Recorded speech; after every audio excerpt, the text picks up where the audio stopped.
올해 하반기 예정된 총 사업비 약 8조 원 규모의 차기 구축함 수주를 앞두고 HD현대중공업과 하나오션 간 경쟁이 뜨겁습니다.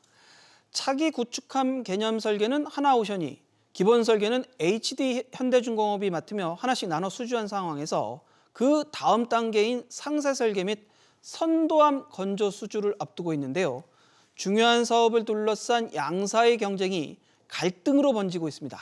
지난 3월에는 하나오션이 과거 HD현대중공업의 군사기밀 유출 사건을 저격하고 나서더니 이번에는 HD현대중공업 직원들이 하나오션을 고소하면서 반격에 나섰습니다.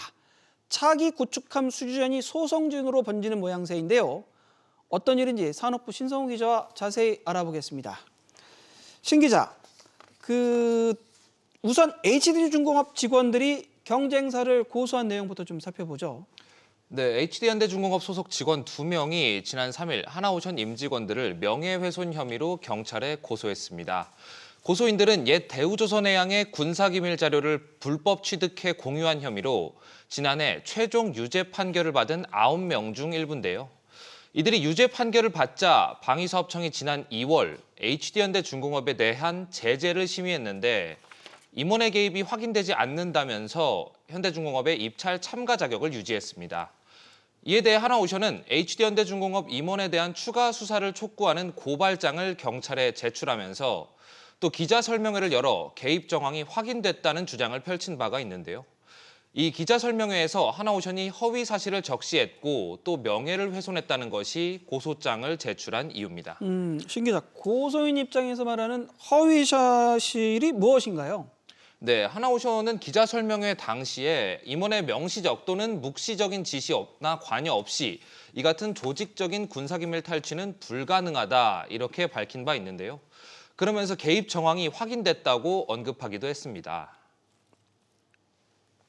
군사기밀을 제공받았고 열람하고 불법으로 촬영 탐지 수집했고 그래서 피의자, 부서장, 중역이 여기서 중역은 이제 결국 임원인 거죠. 결제를 했다. 맞습니까? 이렇게 물으니 그렇습니다. 라고 대답을 하고 있습니다. 네, 기자 설명회에서 하나오션이 임원 개입의 주된 증거 중 하나로 제시했던 것이 이 방금 들으신 중역이 결제했다는 직원의 진술입니다. 고소인들이 바로 이 수사 기록의 당사자들인데요. 고소인들은 이에 대해 수사 기록 내용은 일부만 의도적으로 발췌 편집한 것이라며 이를 언론에 반복 노출시켜 명예를 훼손시켰다고 주장하고 있습니다. 전반적인 내용을 보면 쟁점이 중역이라는 이 표현인 것 같은데 네. 고소인들의 구체적인 주장은 어떻게 되는 건가요? 네, 고소인들은 여기서 중역은 임원이 아닌 수석부장이라면서 HD현대중공업에는 이 수석부장이 직원 가운데 가장 상위 직급으로 존재했다 이렇게 설명했습니다. 부서장급인 중역은 맞지만 말 그대로 부장인 만큼 결코 임원은 아니라는 건데요. 하나오션이 중역을 마치 임원인 것으로 둔갑시켜 여론을 호도했다는 게 고소인들의 주장입니다. 일방적으로 짜깁기한 수사 기록을 마치 사실인 것처럼 공개하고 반복적으로 언론에 노출시켜 회사 차원에서도 향후 상응하는 조치들을 취해 나갈 예정입니다. 네, 개인의 고소에서 그치지 않고 회사 차원의 대응도 예고하면서 경쟁사 간의 갈등이 강대강으로 치닫고 있습니다. 이런 상황에서 하나오션의 반응이 좀 궁금한데 어떤가요? 네, 하나오션 측도 즉각 반발하고 나섰습니다. 하나오션 측은 범죄를 수행한 직원들의 안타까운 도덕관념을 보여준다며 이 직원의 진술뿐만 아니라 군사기밀 보관용 서버 설치와 운용 등 임원 개입의 정황이 다양하게 있다고 판단했다 이렇게 설명했는데요. 들어보시죠.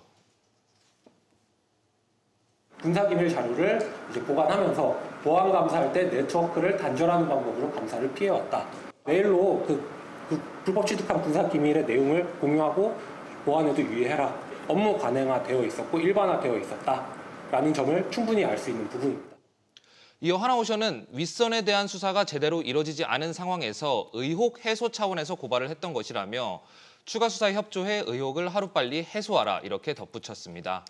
임원 개입 가능성을 주장하는 하나오션과 임원 개입은 없고 이미 법적인 판단을 다 받았다는 HD현대중공업의 주장이 첨예하게 맞붙고 있습니다. 이렇게 양측의 갈등 보니까 상당히 좀 골이 깊은데 그만큼 이번 수주전 매우 중요하다는 의미죠. 네, 이번 수주전 자체도 총 사업비 규모 약 8조 원인 만큼 규모 면에서 상당히 중요하긴 합니다. 다만 무엇보다 양측이 이렇게 각을 세우는 것은 대형 군함 시장의 구조 때문이기도 합니다.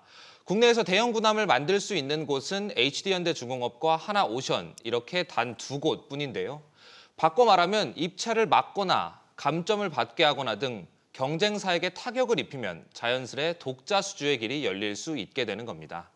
그렇기에 하나오션이 HD현대중공업의 임원 개입 여부에 대한 추가 수사를 촉구한 것도 특수선 경쟁에서 유리한 고지를 점하기 위한 고발이 아니냐는 해석이 나오는 겁니다.